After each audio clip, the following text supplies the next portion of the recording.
Hello students, एक बार फिर से आप सभी का हार्दिक स्वागत पीकेटी एजुकेशनल अपडेट चैनल में। और स्टूडेंट, कक्षा 10वीं गणित का पेपर है और मैथमेटिक्स के लिए जो इम्पोर्टेंट एमसीक्यूज हैं, जो ऑब्जेक्टिव टाइप क्वेश्चन से रिक्त स्थान, सही जोड़ी और इनमें जो भी सत्य असत्य एक शब्द में लिखने के लिए जो जो इम्पोर्टेंट है ऑब्जेक्टिव टाइप क्वेश्चंस के लिए, वो सारा कलेक्शन में यहाँ पर ले आया हूँ। तो पूरे वीडियो को आप लोग ध्यान से देखिएगा। हिंदी और अंग्रेजी माध्यम दोनों स्टूडेंट्स के लिए यहाँ मैंने हैंड रिटन जो है वो नोट्स तैयार किए आप लोगों के लिए, ऑब्जेक्टिव के लिए पूरी मेहनत की है और उम्मीद करता हूँ इससे बाहर कुछ भी नहीं जाएगा। तो पूरे वीडियो को ध्यान से देखिएगा, पूरे ऑब्जेक्टिव आप करेक्ट करके आइएगा, उसी में आप लोग पास हो जाओगे।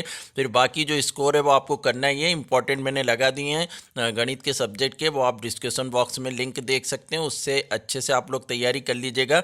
तो चैप्टर वाइज यहाँ पर हम स्टूडेंट देख रहे हैं मैथमेटिक्स क्लास 10th कक्षा 10वीं गणित का, हिंदी अंग्रेजी माध्यम दोनों के लिए।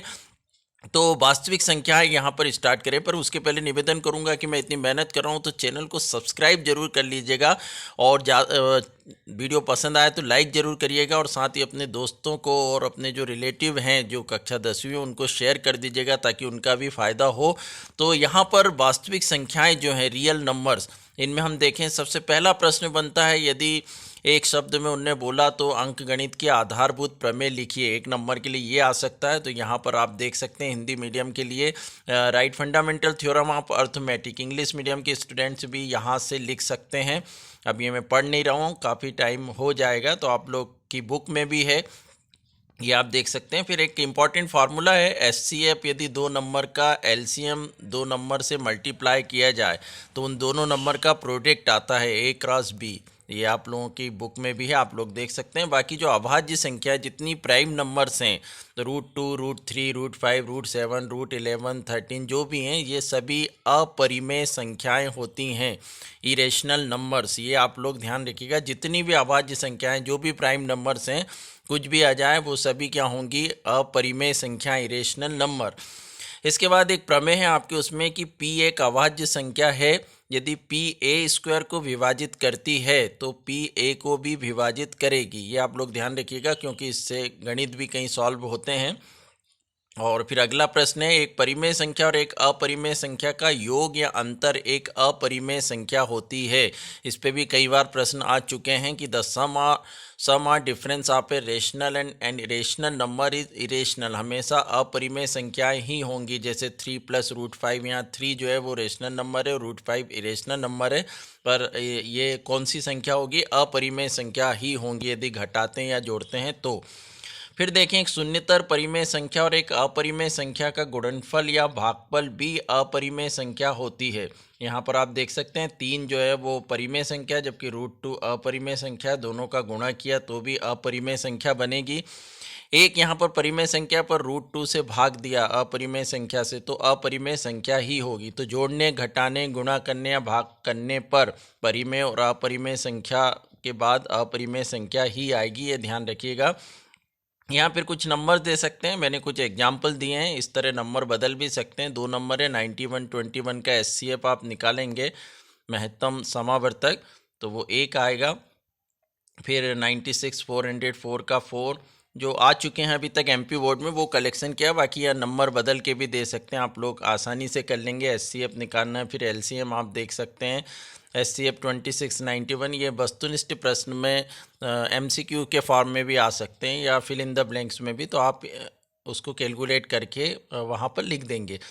इनमें से कौन सा अपरिमेय नहीं है? अब ये आप देखेंगे, यहाँ पर 4 नंबर दिए हैं, 3 + √7 अभी हमने देखा कि अपरिमेय संख्या है, इरेशनल नंबर है। 3 - √7 भी, 3 √7 डी वाला ऑप्शन भी, पर सी भी देखने पर ऐसा लग रहा है कि अपरिमेय संख्या पर जब आप इसको कैलकुलेट करोगे, यहाँ पे सर्व समी का जो आइडेंटिटी लगाओगे a + b और a² - b² वाली, a + b a - b = a² - b², या इन दोनों का मल्टीप्लाई करोगे तो ये हल होगी, तब तो अपरिमेय संख्या √7 हट जाएगा और जो नंबर आएगा वो यहाँ पर परिमेय संख्या का हो जाएगा, इसलिए सी जो है वो अपरिमेय संख्या नहीं है। 96 के अभाज्य गुणनखंड क्या होंगे? तो 2⁵ × 3 इस तरह के ऑप्शन में होता है, तो आपको ये लिखना है। एचसीएफ 8, 9, 25 का 1 होगा। 140 के अभाज्य गुणनखंड में 2 की घात क्या है? कई बार ये प्रश्न पूछ लेते हैं। अब 140 का आपने अभाज्य गुणनखंड किया, प्राइम फैक्टराइजेशन किया, तो 2 का वर्ग 5 एक बार आ रहा है, 7 एक बार आ रहा है, पर 2 दो बार आ रहा है, इसलिए यहाँ हम 2 की घात लिखेंगे कि 2 बार आ रहा है। SCF आप A equal P square Q and B equal P Q square, यहाँ पर इसका SCF PQ आएगा। ठीक है, पहले चैप्टर के सभी हमने इंपॉर्टेंट कर लिए हैं। वीडियो पे बने रहिएगा, स्किप मत करिएगा वरना समझ में नहीं आएंगे। पूरे ऑब्जेक्टिव करेक्ट जाना चाहिए, पूरे में से पूरे नंबर आने चाहिए। स्कोरिंग सब्जेक्ट है मैथमेटिक्स, पूरे 80 आउट ऑफ 80 आप लोग लेकर आइए। आपके परसेंटेज बढ़ेंगे इससे। परसेंटेज इंक्रीज़ करने का सब्जेक्ट है, डरिए मत। बहुत ही सिंपल ढंग से आपके आएंगे, इनको आप 2-3 बार रीड कर लीजिएगा वीडियो देखकर।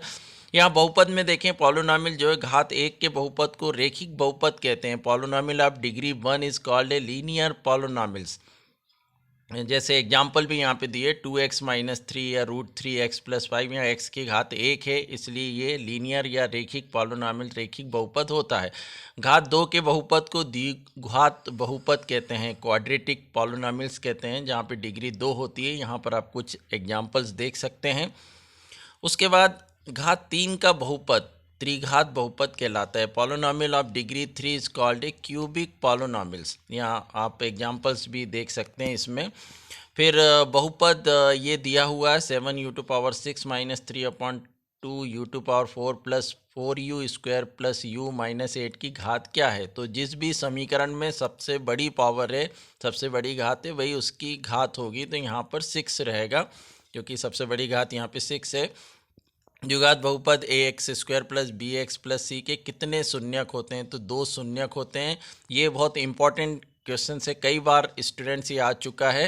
How many zeros of quadratic polynomial? Quadratic के 2 क्यूबिक पॉलिनोमियल होगा, उसके जीरोस 3 होते हैं, और जो लीनियर है रेखिक है उसके जीरोस जो होते हैं उसके शून्यक 1 होते हैं। तो ये आप लोग ध्यान रखिए। फिर रेखिक बहुपद ax + b का शून्यक होगा -b/a। कोई भी शून्यक निकालना है, किसी प्रकार का नंबर दें, आप सामने जीरो रखें और उसको पक्षांतर वगैरह करके उसका जो भी आंसर आता है वही उसका शून्यक होगा। शून्य सामने रखना है और उसको हल करना है। शून्यकों का योग जो है अल्फ़ा + बीटा, कई बार पूछा जा चुका है, -b/a होता है। शून्यकों का गुणनखंड जो गुणनफल है, प्रोडक्ट ऑफ जीरोस, वो अल्फ़ा × बीटा c/a। तो sum of zeros and product of zeros, ये ध्यान रखिएगा।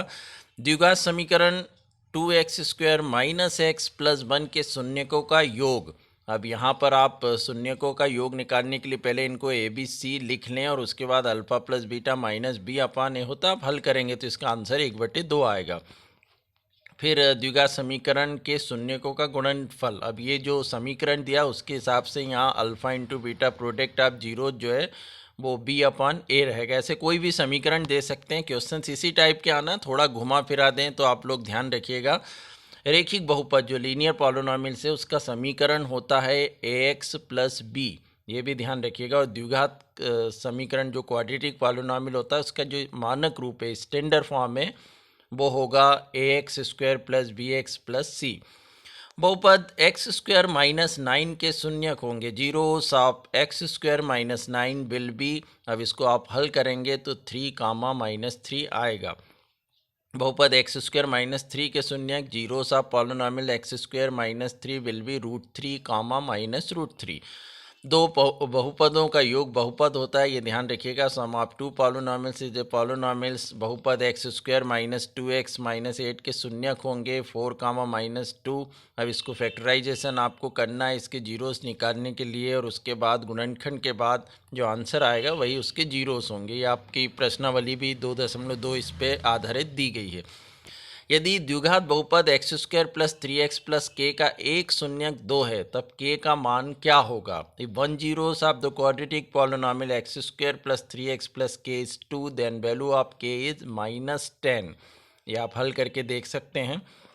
और स्टूडेंट थोड़ा वीडियो बड़ा हो सकता है, पर पूरे वीडियो को बिना स्किप किए ध्यान से देखते रहिएगा, नहीं तो आपको समझ में नहीं आएगा, नंबर आप मिस कर जाएंगे। मैं चाहता हूँ पूरे आउट ऑफ 80 आप लोग लेकर आएँ, 80 में से 80 लेकर आएँ। तो द्विघात बहुपद जिनके शून्यकों का योग -3 और शून्यकों का गुणनफल 2 है, तो वो बहुपद क्या होगा? द्विघात बहुपद एक क्वाड्रेटिक पॉलिनोमियल्स हूँ, जीरोस आर -3 and 2। तो इसका आंसर है x square plus 3x plus 2। इसका फार्मूला ये होता है, आप डायरेक्ट इस फार्मूले में जब भी द्विघात बहुपद पूछा जाए तो आप ये रख सकते हैं, एक्स स्क्वायर माइनस शून्यकों का योगफल इंटू एक्स प्लस शून्यकों का गुणनफल, या x square minus sum of zeros into x plus product of zeros. इनमें से कौन सा बहुपद नहीं है? अब इस तरह के प्रश्न भी काफ़ी बार एमपी बोर्ड में पूछे जा चुके हैं कि कौन सा बहुपद नहीं है। कोई भी चार आप देंगे तो देखिए बहुपद में जो है वो x जो है आपका वेरिएबल जो है चर राशि जो उस पर जो है वो रूट या माइनस की पावर नहीं होना चाहिए, वो हमेशा जो है उसकी जो घात है वो रियल नंबर की होना चाहिए, माफ़ कीजिएगा होल नंबर की होना चाहिए, पूर्ण संख्या की। बाकी उस पर किसी तरह के रूट या जैसे यहाँ डी ऑप्शन हम देख रहे हैं तो पूर्ण संख्या की घात हो सकती है, बाकी यदि कोई घात होती है तो वो बहुपद नहीं होगा। चैप्टर 3 पर चलते हैं। दो चर वाले रेखिक समीकरण युग्म जो pair of linear equation in two variable है। रेखिक समीकरण का मानक रूप X plus B Y plus C X plus B Y plus C equal 0 होता है, standard form of linear equation. और दो समीकरण आपको दिए रहते हैं, तब ये जो कंडीशंस है काफ़ी मोस्ट इम्पॉर्टेंट है, इसमें से ही प्रश्न हर साल आते हैं मल्टीपल चॉइस क्वेश्चंस में भी। तो ये देख लीजिएगा, यदि a1/a2 is not equal to b1/b2 then unique solution होता है, केवल एक हल होता है। और इस कंडीशन में जो रेखाएं हैं वो सरल रेखाएं प्रतिच्छेद करती है एक दूसरे को, इसलिए एक पॉइंट पर एक आंसर आता है और कंसिस्टेंट होता है। इस कंडीशन में संगत समीकरण युग्म बनते हैं, ये भी आप लोग ध्यान रखिएगा। यदि तीनों बराबर हों a1/a2 b1/b2 c1/c2 तो इन्फिनाइटली मैनी सॉल्यूशन अनंत अनेक हल होंगे। कंसिस्टेंट लाइंस होगी, कोइंसिडेंट्स लाइंस होगी, संपाती रेखाएं, और कंसिस्टेंट इस कंडीशन में भी संगत समीकरण युग्म होगा। अब दो इक्वल हैं a1/a2 equal b1/b2 but is not equal to c1/c2, तो इस कंडीशन में कोई हल नहीं होगा, नो सॉल्यूशन। समांतर रेखाएं निकल जाएगी, कोई पॉइंट आपको मिलेगा नहीं, पैरेलल लाइंस, तो इनकंसिस्टेंट की कंडीशन बनती है। अब इन तीनों चीज़ों में आपसे कुछ भी एग्जाम में पूछा जा सकता है, तो ये बहुत अच्छे से आप लोग कर लेंगे। इसके बाद समीकरण x प्लस वाई इक्वल 8 में x की वैल्यू यदि 3 है तो y की क्या होगी, तो आप 3 वैल्यू जो है वो x की जगह रख दें और पक्षांतर करेंगे तो y की वैल्यू 5 आ जाएगी। इस टाइप में भी क्वेश्चंस आते हैं। x प्लस वाई इक्वल 5 है और इसमें x 1 है तो y की वैल्यू 4 आ जाएगी। यहाँ पर हम देखें समीकरण x plus 2y plus 5 equal 0 और एक समीकरण और दिया है, इसका हल क्या होगा। यहाँ पर ये चार ऑप्शन दिए हैं, तो यूनिक सॉल्यूशन होगा या no solution, infinitely many solution या टू सॉल्यूशंस। तो इसमें से जो ऑप्शन है वो बी रहेगा, क्योंकि आप यहाँ पर a1 b1 c1 a2 b2 c2 आप निकालेंगे और जब इनको a1/a2 b1/b2 c1/c2 रखेंगे तो ऊपर जो हमने कंडीशन देखी थी उसके अकॉर्डिंग यहाँ पर आएगा। छठवा देखें, रेखाएं ये दी हैं और ऑप्शन पूछा है, इन रेखाओं के बाद की प्रतिच्छेदी होंगी, कोइंसाइड होगी, संपाती होंगी, पैरेलल होगी या नन ऑफ दिस, इनमें से कोई नहीं। ऑप्शन पहला रहेगा प्रतिच्छेदी, क्योंकि 1/3 और -2/4 आ रहा है, दोनों बराबर आ ही नहीं रहे। दो संख्याओं का योग 40 है और उनका अंतर 20 है तो संख्याएं होंगी। इस टाइप के क्वेश्चंस काफ़ी बार एमपी बोर्ड में आ चुके हैं कि sum of two numbers are 40 and their difference are 20 then numbers will be. अब इन टाइप के सवालों को कैसे करना है, यहाँ आप चारों ऑप्शन देखेंगे, चारों को आप योग करेंगे तो 40 आ रहा है, परंतु आपको इसको हल करके नहीं देखना, इसमें दूसरी कंडीशंस भी इन नंबरों को फॉलो करना चाहिए। अब आप 20 + 20 करेंगे, 40 तो आ रहा है पर 20 - 20 0 आ जाएगा। यहाँ 40 तो आ रहा है पर 40 - 0 40 आएगा, 0 40 से भी नहीं आएगा। बी ऑप्शन आप देखें कि 30 + 10 करेंगे 40 और 30 - 10 करेंगे तो 20। तो डायरेक्ट ऑप्शन से ही आपको आंसर लिखना है, इतना टाइम नहीं लगाना है कि पूरा मैथ्स आप सॉल्व करें। भाई 8वां सवाल भी आप देखेंगे, उसको भी इसी तरह से आपको हल करना है। जैसे x + y 14 और x - y 4 दिया है, तो x y की वैल्यू आपको रखना है। तो यहाँ जो ऑप्शन दिए हैं उन्हीं वैल्यू को आप ऊपर रखते जाइए। जैसे पहली वैल्यू आप रखेंगे 7 7 14 तो आ रहा है x + y में, पर 7 - 7 4 नहीं आएगा, तो ऑप्शन डी जो है वो करेक्ट है। देखिए 9 + 5 14 और 9 - 5 4। 9वां सवाल, दो अंकों की संख्या में यदि दहाई का अंक y तथा इकाई का अंक x है तो संख्या होगी। ये आपको डिजिट्स का जो 2 डिजिट्स का फार्मूला पता होगा। 10 multiply tens place plus units place होता है। तो if tens place of 2 digit number is y and unit place is x, then numbers will be b। जो 10y प्लस x ऑप्शन है ये आपका रहेगा। यदि x प्लस 2y इक्वल 3 तथा y इक्वल 1, तब x का मान क्या होगा? तो y की जगह यहाँ 1 रखेंगे और पक्षांतर करके और जब सॉल्व करेंगे तो इसका आंसर 1 आएगा। ए आपका करेक्ट आंसर होगा।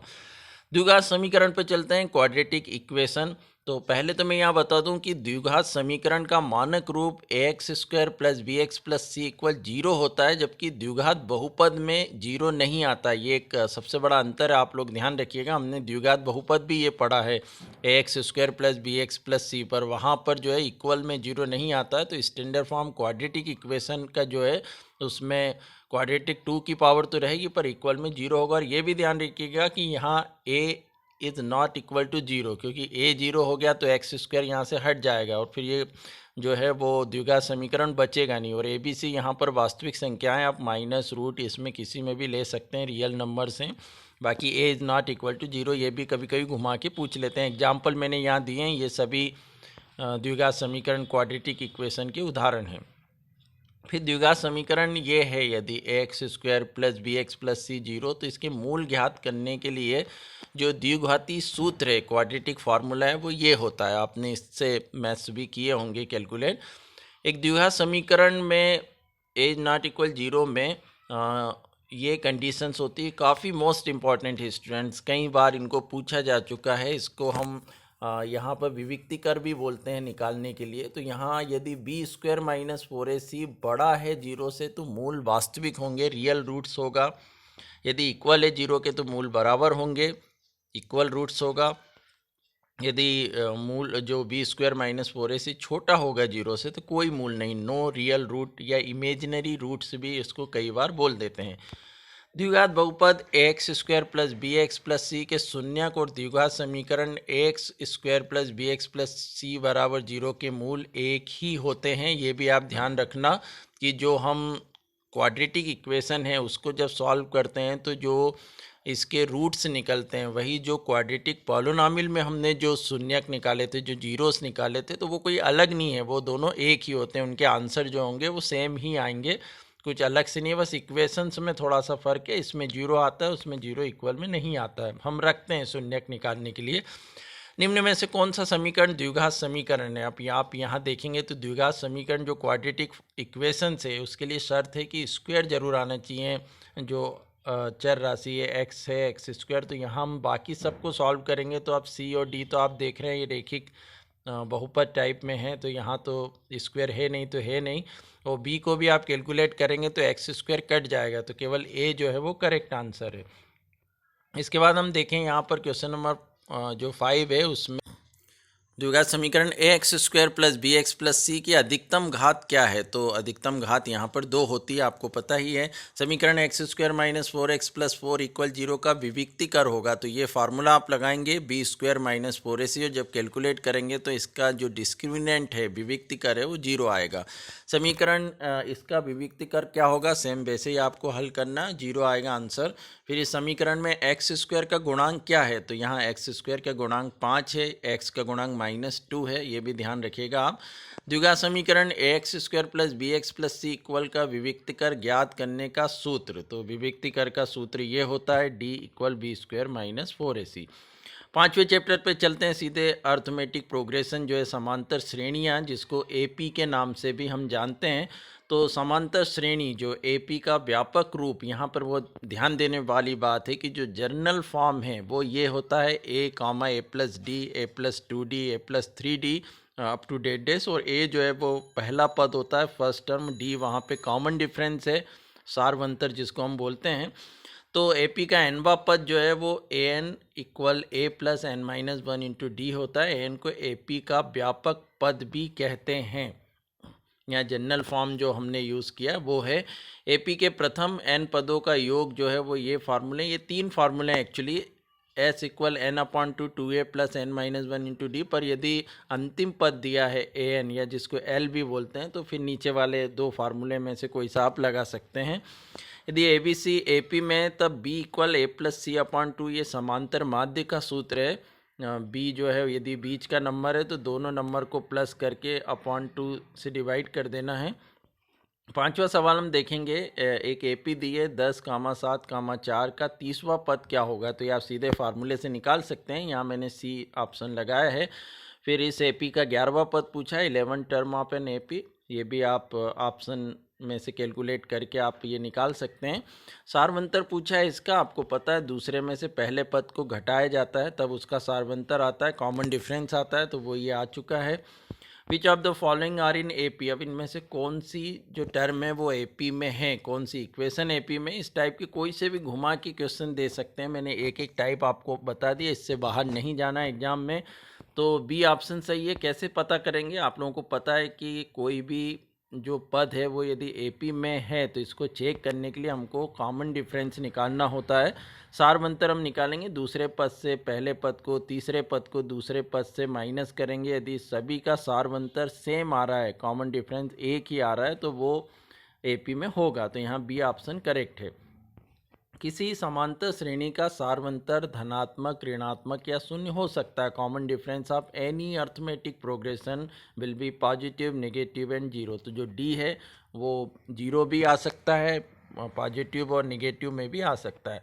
निम्न समांतर श्रेणी का दूसरा पद होगा, the second form of an given A P will B.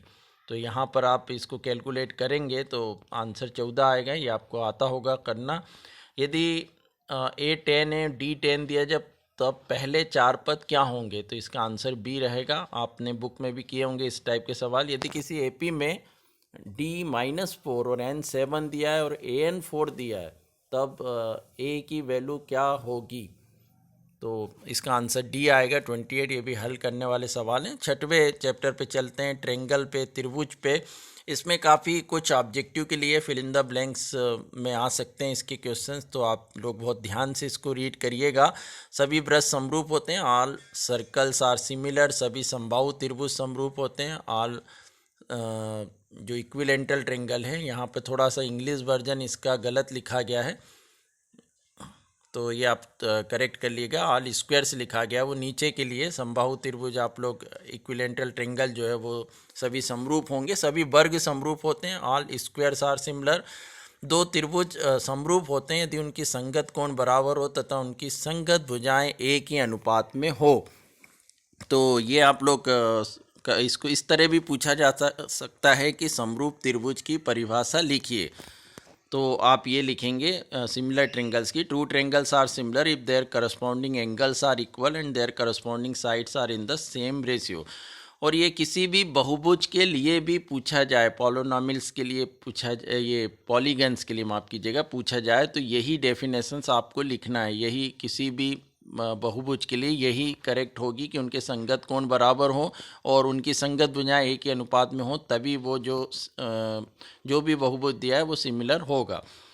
आधार अनुपातिकता प्रमेय, जिसको थेल्स प्रमेय भी कहते हैं, और ये लिखने के लिए आ सकती है राइट बेसिक प्रोपोर्शनली थ्योरम, और इसका कन्वर्स भी है, विलोम भी है, वो भी लिखने के लिए आ सकता है। ये आपकी बुक में दिया है, और थोड़ा सा आप इसको सरल भी कर सकते हैं, मैंने बुक वाली लिख दी है, पर आप यदि ऐसा भी लिखना चाहें कि यदि किसी त्रिभुज में एक भुजा के समांतर एक रेखा खींची जाए तो वो अन्य दो भुजाओं को समान अनुपात में विभाजित करती है।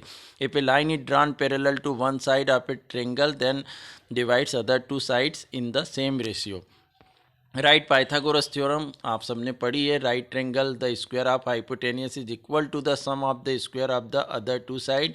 एक समकोण त्रिभुज में किसी एक भुजा का वर्ग अन्य दो भुजाओं के वर्गों के योग के बराबर होता है, तो पहली भुजा का समकोण समकोण होता है। कन्वर्स भी लिखा गया यहाँ पे।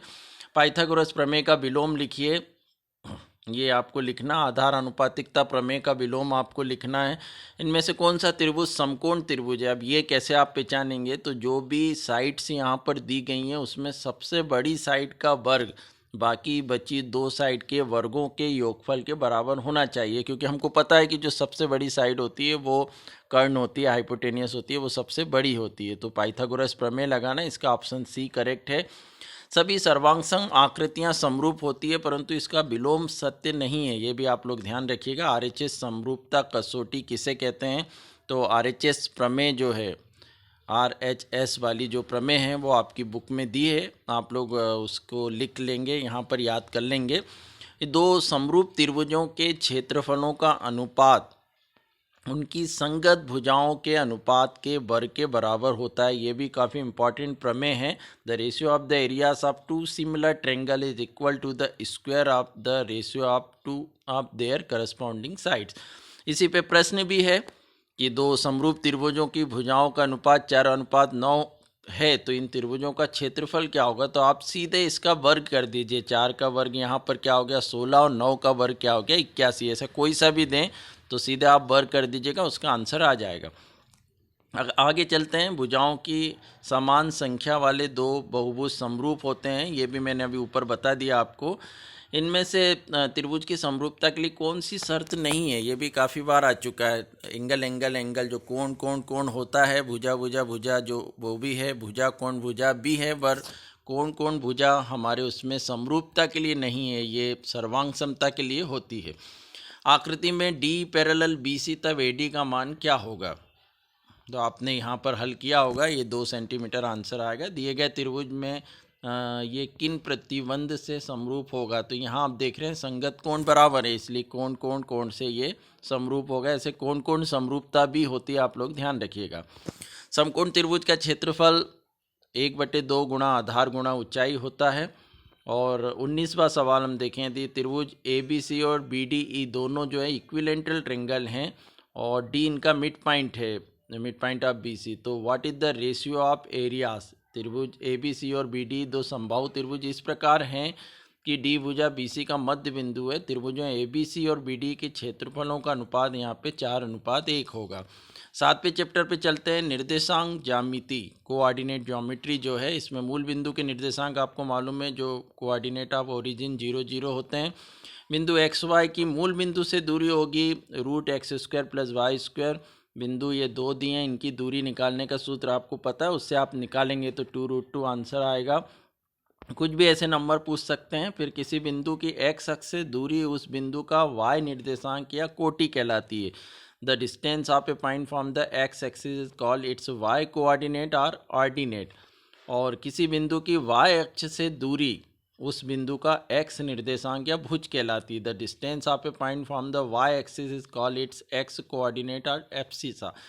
x अक्ष पर स्थित किसी बिंदु के निर्देशांक x, 0 होते हैं, वहीं y अक्ष पर स्थित किसी बिंदु के निर्देशांक 0, y होते हैं। मैंने इंग्लिश में भी लिख दिए हैं, आप लोग देख सकते हैं।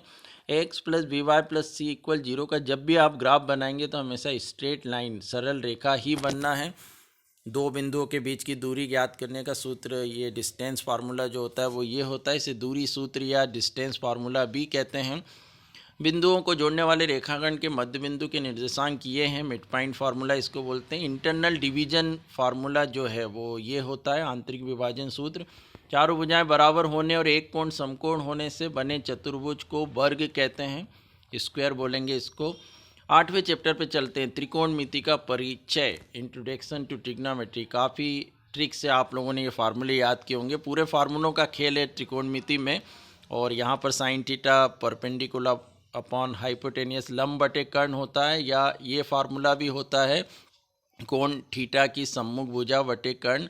इसी तरह ये सारे cos थीटा tan थीटा इनके फार्मूले भी इस फॉर्म में सम्मुख भुजा या आसन्न भुजा के फॉर्म में हैं, वो भी आप एक बार देख लेंगे बुक में। तो ये तो सिंपल फार्मूले हुए यहाँ पर। इसके बाद साइन ए या कॉस ए का मान कभी भी 1 से अधिक नहीं होता, ये कई बार पूछा जा चुका, आप लोग ध्यान रखिएगा। जबकि सेक ए कॉस ए के का मान सदैव 1 से अधिक या 1 के बराबर होता है। Sign A 1/cos cos A के होता है, कॉस ए 1/sec के। ये सारी आइडेंटिटीज़ आप अच्छे से देख लें, क्योंकि इन्हीं से जो है वो सही जोड़ी, विकल्प और ये सब बनते हैं। तो पूरे फार्मूले आप लोग देख लीजिएगा। साइन ए का कॉसेक ए से गुणा करेंगे तो रिजल्ट 1 आएगा। बाकी भी आप देख रहे हैं 90 - a वाले फार्मूले, इन सब से अधिकतर प्रश्न जो है वो एमपी बोर्ड में पूछे जा चुके हैं। ये सभी फार्मूले हैं। इसके बाद 3 सर्वसमीकरण, उनको पक्षांतर करने से या उनके स्क्वायर को हटाने से और ये सूत्र बनते हैं। और ये सारे सूत्र कई बार एग्जाम में आ जाते हैं, स्टूडेंट गलती भी कराते हैं।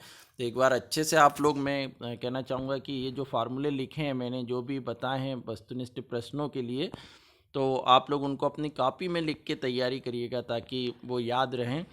और ये सारे फार्मूले, यदि स्क्वायर हम हटाते हैं तो रूट लग जाता है। तो जब रूट में यदि पूछें आपसे कि रूट सेक स्क्वायर या -1 की वैल्यू, तो 10a आएगी। कई बच्चे स्क्वायर लगा आते हैं, ये ध्यान रखिएगा, स्क्वायर हटेगा तो ही रूट लगेगा। अब sign square theta plus cos square theta 1 होता है, तो यहाँ थीटा की वैल्यू कुछ भी रख दें, सेम होना चाहिए दोनों जगह, तो आंसर 1 ही आएगा। हाँ, ये वैल्यू आप इसको कैलकुलेट करोगे तो 1/cosec square theta sine square theta हो जाएगा, 1/sec square theta cos square theta, then sine square theta plus cos square theta is equal to 1। Value of sine 21/cos 69 1 होगी। आप कैलकुलेट करेंगे, आगे भी ये इसकी वैल्यू 1 है। त्रिकोणमिति मान का जो टेबल है आपके पास, जो ट्रिग्नोमेट्रिकल वैल्यूज़ हैं साइन 0, 30, 45, 60 सभी की 6 ट्रिग्नोमेट्रिकल रेशियो की, वो वैल्यू का जो भी चार्ट बना है आपकी बुक में या टीचर्स ने ट्रिक से बनवाया होगा, या मेरे चैनल पर भी आपको त्रिकोणमिति से रिलेटेड बहुत से फार्मूलों का वीडियो मिल जाएगा ट्रिक के साथ, तो वो भी आप देख सकते हैं, उनको याद रखना है। इसका मान 1060/cot 30 हल करोगे तो 1 आएगा। त्रिभुज ABC में राइट एंगल यदि C पे, तो value of cos A + B इक्वल 0 रहेगा। In triangle ABC right angle at B, AB 24 दिया है, BC 7 सेंटीमीटर दिया है, तो 10C की वैल्यू यहाँ 24/7 आएगी। पाइथागोरस प्रमेय से राइट एंगल बना के आप निकाल लेंगे। या इसको आपको हल करना पड़ेगा मान रख के, ऑप्शन में यदि 1 - √3 होता है तो करेक्ट है। वैल्यू ऑफ साइन 90 - A और कॉस A दोनों की इक्वल आएगी। यहाँ 5 आप कॉमन ले लेंगे, बाकी कैलकुलेट करेंगे तो इसका आंसर जो है -4 आएगा। What is the minimum value of cos theta and sin theta? सबसे छोटे जो कम वैल्यू होती है cos थीटा और sin थीटा की, वो 0 होती है। ये 9 आप कॉमन ले लेंगे, सेक स्क्वायर -10 स्क्वायर A 1 होता है, तो 9 आंसर। इसको कैलकुलेट करोगे cos A, यहाँ भी कैलकुलेट करोगे तो 10 स्क्वायर A आएगा। चैप्टर 9 पे चलते हैं सीधे हम। त्रिकोणमिति के कुछ अनुप्रयोग, सम एप्लीकेशंस ऑफ ट्रिग्नोमेट्री। प्रेक्षक की आंख से प्रेक्षक द्वारा देखी गई वस्तु के बिंदु को मिलाने वाली रेखा दृष्टि रेखा कहलाती है। सीधे प्रश्न दे देते हैं, दृष्टि रेखा की परिभाषा लिखो, या खालिस्तान में पूछ लिया जाए तो इस तरह आप ये याद रखेंगे। उन्नयन कोण और अवनमन कोण की परिभाषा भी पूछी जाती है एग्जाम में, या फिर खालिस्तान में दे दी जाती है, तो ये मैंने यहाँ पर लिख दी है, बुक में भी है आपके, पर आप यहाँ से देख सकते हैं और स्क्रीनशॉट लेकर इसका जो है वो आप अपने पास याद कर सकते हैं, इसको रख सकते हैं। ये प्रश्न काफ़ी बार पूछा गया है कि यदि किसी मीनार की ऊंचाई उसकी छाया की लंबाई के बराबर है तो सूर्य से बने उन्नयन कोण का मान 45 अंश होगा। ये हमेशा ध्यान रखिएगा, ऊंचाई और छाया यदि बराबर हो या कुछ भी ऐसी सिचुएशन हो जिसमें दो चीज़ बराबर है, तो उसका एंगल 45 डिग्री ही बनेगा। यदि किसी व्यक्ति की छाया उसकी ऊंचाई से √3 गुना है तो सूर्य का उन्नयन कोण यहाँ पर 30 डिग्री होगा। यदि किसी मीनार की ऊंचाई और छाया का अनुपात √3:1 है तो सूर्य का उन्नयन कोण यहाँ पे 60 डिग्री होगा। ये आप लोग ध्यान रखिएगा। वृत्त, चैप्टर 10 पे चलते हैं। सर्कल्स और रिक्त स्थान की पूर्ति यहाँ पर देखें तो किसी वृत्त की स्पर्श रेखा उसे एक बिंदुओं पर प्रतिच्छेद करती है। ये आप लोग ध्यान रखिएगा। Tangent to a circle intersected in 1 point. वृत्त को दो बिंदुओं पर प्रतिच्छेद करने वाली रेखा को छेदक रेखा बोलते हैं, सेकंड बोलते हैं। यहाँ पर आप लोग ध्यान रखिएगा, एक वृत्त की दो समांतर स्पर्श रेखाएं हो सकती हैं। वृत्त तथा उसकी स्पर्श रेखा के उभयनिष्ठ बिंदु को स्पर्श बिंदु बोलते हैं, पॉइंट ऑफ कांटेक्ट बोलते हैं। वृत्त के किसी बिंदु पर स्पर्श रेखा स्पर्श बिंदु से जाने वाली त्रिज्या पर लंब होती है। The tangent at any point of a circle is perpendicular to the radius through the point of contact. वहाँ बिंदु से वृत्त पर खींची गई स्पर्श रेखाओं की लंबाइयाँ बराबर होती हैं। ये आप लोग ध्यान रखिएगा।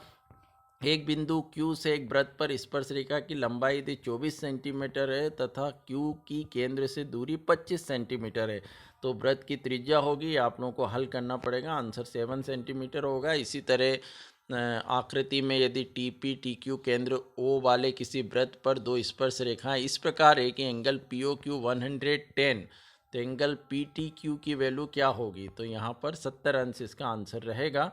और यदि एक बिंदु P से O केंद्र वाले किसी वृत्त पर PA PB स्पर्श रेखाएं परस्पर 80 डिग्री के कोण पर झुकी हैं तो एंगल POA का मान यहाँ पर 50 अंश होगा। ये आपको हल करना पड़ेगा। वृत्त के केंद्र से जीवा पर खींचा गया लंब जीवा को समद्विभाजित करता है। The perpendicular drawn from a centre to a chord bisect the chord. Angle in a semi circle is right angle. हमेशा अर्धवृत्त पर बना कोण जो है समकोण होता है और अर्धवृत्त का मान यहाँ पर 180 अंश होता है सेमी सर्कल का। ये भी आप लोग ध्यान रखिएगा। चक्रीय चतुर्भुज के सम्मुख कोण जो होते हैं वो संपूरक होते हैं। वृत्त की सबसे बड़ी जीवा व्यास कहलाती है। The longest chord of a circle is called diameter.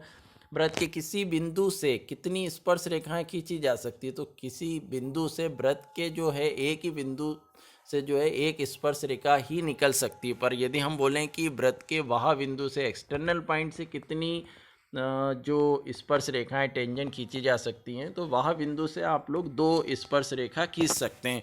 वृत्त पर कितनी स्पर्श रेखाएं खींची जा सकती है, तो ऐसे तो आप अनंत जो इनफाइनाइट स्पर्श रेखा खींच सकते हैं, पर वह बिंदु से केवल 2 और वृत्त के किसी बिंदु से 1 आप निकाल पाएंगे।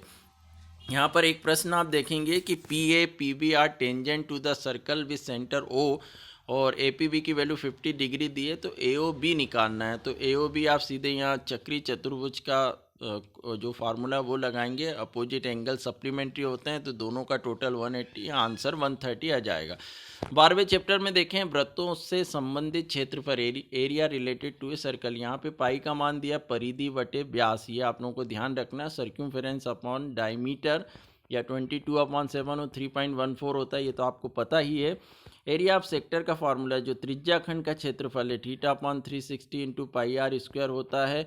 इसकी डेफिनेशन भी एक बार पूछी जा चुकी है कि एरिया ऑफ सेक्टर जो त्रिज्या खंड का क्षेत्रफल है उसकी परिभाषा लिखिए, तो वो आप लिख के ये फार्मूला लिख देंगे। चाप की लंबाई length of an arc 2πr θ/360 होता है। अब एक यहाँ पे प्रश्न दिया गया, आपकी बुक में भी है, त्रिज्या r वाले वृत्त के उस त्रिज्या खंड का क्षेत्रफल जिसका कोण P है, ये आप लोग कर लेंगे। सर्क्यूमफेरेंस ऑफ ए सर्कल, वृत्त की परिधि C = 2πr होती है और यदि केवल डायमीटर दिया है तो C = πd भी आप लिख देंगे, व्यास दिया है तो। वृत्त का क्षेत्रफल A = πr² होता है। और यहाँ पर आप ये एक वृत्तखंड का क्षेत्रफल निकालना है, तो संगत त्रिज्या खंड का क्षेत्रफल माइनस संगत त्रिभुज का क्षेत्रफल इससे निकाल सकते हैं। चैप्टर 13 चलते हैं, पृष्ठीय क्षेत्रफल और आयतन, सरफेस एरिया एंड वॉल्यूम। सो बेलन का आयतन πr² होता है, शंकु का आयतन दिया है, गोले का आयतन ये हर साल पूछे जा रहे हैं, बहुत ध्यान से आप लोग इनको याद करिएगा। अर्धगोले का आयतन, volume of hemisphere, volume of cube, volume of cuboid यहाँ पर दिया। घन का संपूर्ण पृष्ठीय क्षेत्रफल जो total surface area of cube दिया है। इसके बाद आप अर्धगोले का वक्र पृष्ठीय क्षेत्रफल CSA जो कर्व सरफेस एरिया होता है, तो कर्व्ड सरफेस एरिया और होल सरफेस एरिया सारे फार्मूले यहाँ पर है। CSA आप कोण πrl, शंकु की तिर्यक ऊंचाई जो स्लांट हाइट निकालना उसका फार्मूला L² = r² + h² होता है। और अर्धगोले का जो CSA है कर्व सरफेस एरिया है, वक्र पृष्ठ जो है वो 2πr² होता है। तो ये सारे फार्मूले और इनसे रिलेटेड कोई मैथ्स भी छोटा सा दे सकते हैं और उसको हल करने के लिए यहाँ पूछा जा सकता है। बट अभी तक तो एग्जाम में केवल ये फार्मूले ही पूछे गए हैं, तो उम्मीद करते हैं कि यही सब आएंगे। सांख्यिकी जो 14 चैप्टर है कैलकुलेशन वाला है, क्लास मार्क जो वर्ग चिन्ह है उसका फार्मूला होता है जो ऊपरी वर्ग सीमा और निचली वर्ग सीमा दोनों को प्लस करो, 2 से भाग दो। माध्य ज्ञात करने की 3 विधियां हैं और यहाँ पर ये एक फार्मूला काफ़ी इंपॉर्टेंट हो जाता है। 3 माध्यक इक्वल बहुलक प्लस 2 माध्य जो 3 median equal mod plus 2 mean. किसी बारंबारता बंटन में किसी वर्ग की संचयी बारंबारता उस वर्ग से पहले वाले सभी वर्गों की बारंबारताओं का योग होता है, ये आप ध्यान रखेंगे। प्रत्यक्ष विधि से माध्य ज्ञात करने का सूत्र ये है, कल्पित माध्य विधि से ये है और पद विचलन विधि से ये है। यदि कोई ऐसा फार्मूला लिखकर पूछा जाए तो आप लोग ये ध्यान रखिएगा। बहुलक जो है उसका फार्मूला ये है और इसको कई बार इस तरह भी पूछा गया है कि अधिकतम बारंबारता या मैक्सिमम फ्रीक्वेंसी को क्या कहा जाता है, तो वो यहाँ पर बहुलक कहा जाता है, आप लोग ये ध्यान रखिएगा। फिर मीडियन का फार्मूला ये है और प्रथम 5 प्राकृत संख्याओं का माध्य कई बार पूछा गया है, वो कितना रहेगा, यहाँ पे 3 रहेगा। 100 150 की ऊपरी जो सीमा अपर लिमिट है वो 150 है। 10-15 वर्ग का माप जो है वो 5 है, क्योंकि दोनों को माइनस करेंगे आप क्लास साइज निकालने के लिए। लास्ट चैप्टर चलते हैं, प्रायिकता जो प्रोबेबिलिटी है, इसमें ये फार्मूला है प्रायिकता का। उसके बाद बहुत ध्यान से आप लोग देखिएगा, एक निश्चित घटना की प्रायिकता हमेशा 1 होती है। The probability of A sure event is 1। एक असंभव घटना की प्रायिकता 0 होती है। The probability of an impossible event is 0। प्रायिकता का मान सदैव 0 और 1 के बीच होता है, इससे ना कम ना इससे ज़्यादा होता है, ये लोग ध्यान रखिएगा। किसी प्रयोग की सभी प्रारंभिक घटनाओं की प्रायिकता का योग 1 होता है। कितनी प्रायिकता आप निकाल लो, सबका योग करोगे तो हमेशा 1 आएगा। कई बार पूछा जा चुका है पी प्लस पी नॉट ई, जो ई के ऊपर बार लगा है, मतलब किसी घटना के होने और नहीं होने की प्रायिकता का योग भी यहाँ पर 1 होता है। यदि पी दिया है 0.05 तो ई नहीं आने की प्रायिकता क्या होगी, आप हल करेंगे इसको, इक्वल दोनों को प्लस करके 1 के इक्वल और माइनस करेंगे तो 0.95 आंसर आएगा। एक सिक्के को उछालने पर हेड आने की प्रायिकता 1/2 है। इस तरह के जो आपने 9वीं में कक्षा 9वीं में जो भी सवाल किए उनसे रिलेटेड भी कुछ पूछ सकते हैं छोटे छोटे, तो वो आप लोग फार्मूला आपको याद है, तरीका तो आप कर सकते हैं। तो स्टूडेंट्स, ये थे कक्षा 10वीं क्लास 10th मैथमेटिक्स गणित के हिंदी और अंग्रेजी माध्यम दोनों स्टूडेंट्स के लिए यहाँ पर वस्तुनिष्ठ प्रश्न, और उम्मीद करता हूँ इससे बाहर कुछ भी नहीं आएगा। एक बार बहुत अच्छे से आप लोग इनकी तैयारी कर लीजिएगा। 10th में मैथमेटिक्स के इम्पॉर्टेंट भी मैंने बता दिए हैं, वो भी आपको उपलब्ध हैं। मार्किंग स्कीम भी बता दी। काफ़ी कुछ मैंने कोशिश की है कि आप लोग अच्छे नंबर ला पाएँ, और मेरी यही कोशिश, यदि आपको पसंद आती है तो वीडियो को लाइक करिएगा, साथ ही सब्सक्राइब जरूर करिएगा और ज़्यादा से ज़्यादा इसको शेयर करिएगा, ताकि सभी को ये जो है सूचना मिल सके। चैनल से जुड़े रहिएगा। Thank you so much.